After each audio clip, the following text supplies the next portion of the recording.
Hello there. Good morning. It's Monday morning, beginning of another week in which to serve the Lord. Praise God. I hope you had a good day yesterday at worship and whatever you did with the rest of the day. I'm sure that God blessed you.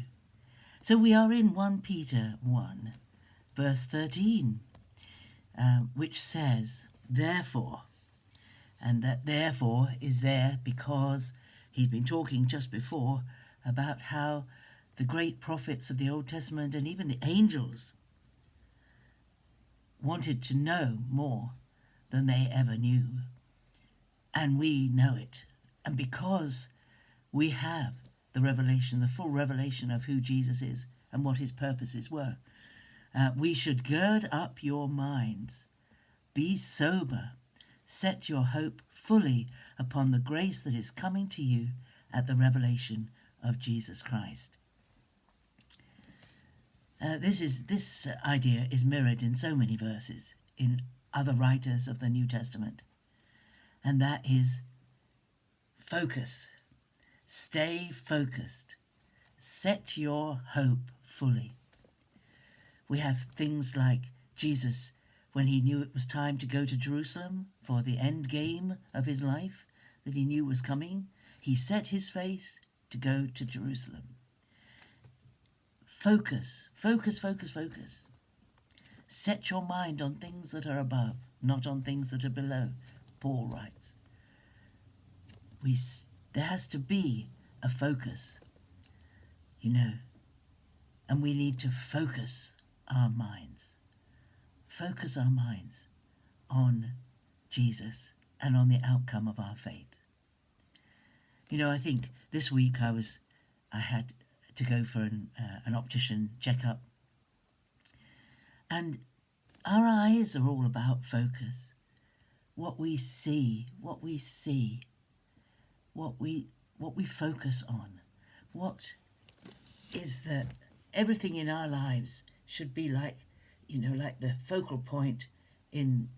Did you ever do light experiments at school? It's so long since I did them, but you focused it. Or if you're going to try and start a little fire, a bonfire night or something, and it's a very sunny day, you might be able to start it with a magnifying glass, focusing the rays of the sun onto one point and heating up a piece of paper or something to start a small bonfire. We need to focus. We need to keep focused on one thing, and that is that what we are living through, what we are experiencing, what we are struggling with perhaps is temporary. The things we need to focus on are the things that are eternal. Set your hope fully upon the grace that is coming to you at the revelation of Jesus Christ. When Jesus comes back, and every eye will see him, and all will know how they've missed it if they haven't come to faith, and how wrong they were to dismiss the truths about Jesus when they were told them. Every eye will see him.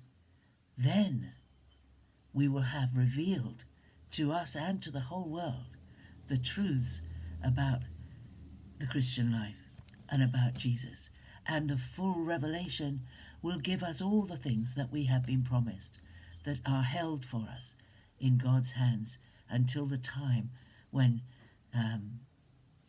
God calls time, as it were, and Jesus returns and life on this earth is sorted and we receive our new bodies, all that stuff. We need to keep our eyes focused on that future.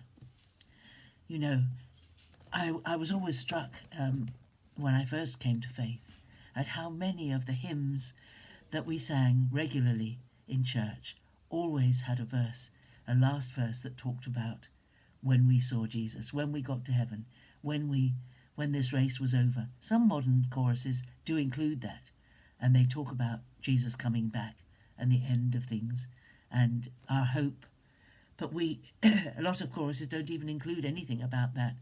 But we need to keep that as the main focus, because if that's where our focus is, then whatever happens to us in this life, by comparison, is, as Paul would say, it's not even worth considering.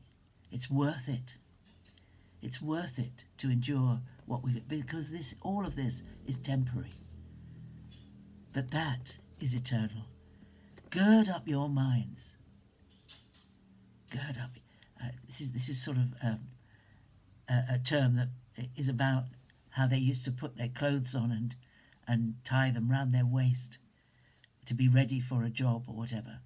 And particularly the fishermen, like Peter, would gird up their long robes, would tie them up to their waist, so that when they waded out to the ship, that their clothes didn't get wet. They girded them up, lifted them up so they didn't drag on the ground. We have to gird up our minds. We have to tighten our thinking. Get our focus right for the future. All these thoughts are illustrations of something that's very difficult to describe, which is how do we set our minds on when we've got so many day-to-day pressures in our life? Well, we have to stop every now and again, regularly, and focus on the future. Focus on what has been promised to us. Focus on what God has done for us. Focus on the glory that is to come.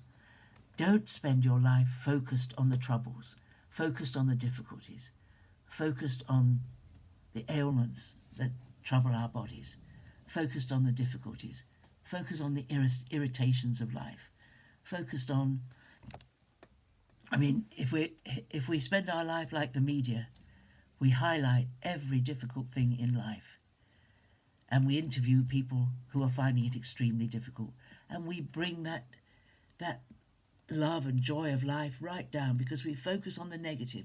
Always focus on the negative. No, focus on the positive. Focus, keep your eyes focused, your hope fully upon the grace that is coming to you. Don't spend your life only talking about the difficulties and the bad things and the negative things and the visit to the doctor or the increase in your energy bills or whatever it is. Don't focus on that. God has promised to provide for you. Don't even worry. Don't even spend a moment worrying about it. It's a waste of time because God has promised. He's promised to provide. So do we trust him or not? Don't focus on the negative. Focus on what is to come, the positive. We will always have enough. We will always have what we need. That's his promise. And he's good at keeping promises. I'm out of time. God bless you. Have a great day. And think about it. Think about how you can be more determined in your thinking to focus on the future with God. God bless you. See you tomorrow. Bye.